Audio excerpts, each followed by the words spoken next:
Aujourd'hui, c'est un grand jour pour le projet Newrest RFNet puisque nous avons réceptionné les deux capteurs. Donc en fait, il y a un capteur qu'on avait déjà l'année dernière sur la Transat Jacques Vabre qui fait des mesures de CO2, salinité, température en surface.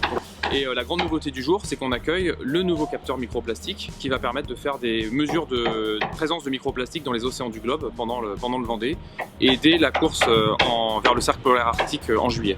Ces deux capteurs sont livrés par la société Subsitech, qui en est le fabricant, et par Stéphane Raimund, qui est un docteur en sciences, qui connaît donc très bien ces problématiques océanographiques. Les deux capteurs ne fonctionnent pas de la même manière puisque le capteur océanographique, le premier, peut faire de la data, donc il mesure directement CO2, salinité, température en surface. En revanche, pour le microplastique, c'est différent. Le capteur ne peut pas mesurer directement la présence de microplastique dans l'eau.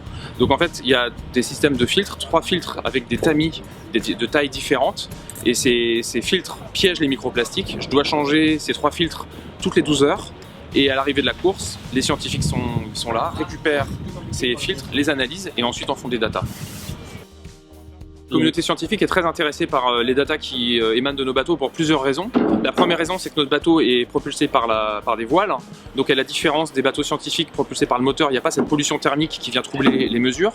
La deuxième raison, c'est que notre bateau va sur des routes sur lesquelles les bateaux scientifiques vont très peu, une fois tous les 10 ans, notamment le tour de l'Antarctique. Les bateaux scientifiques, quand ils descendent en Antarctique, ils font route sud et ensuite ils remontent. Nous, on fait le tour de l'Antarctique. Ça, c'est très intéressant pour la communauté scientifique.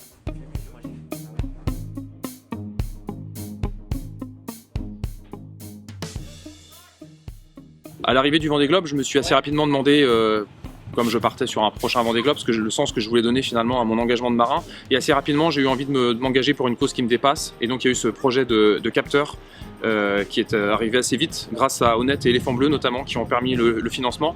Et donc aujourd'hui, je suis très fier que finalement ce projet de course au large ait financé ce capteur et qu'on puisse naviguer au service de la science pendant tous les milles. Et il va y en avoir beaucoup cette année, notamment pendant le Vendée Globe.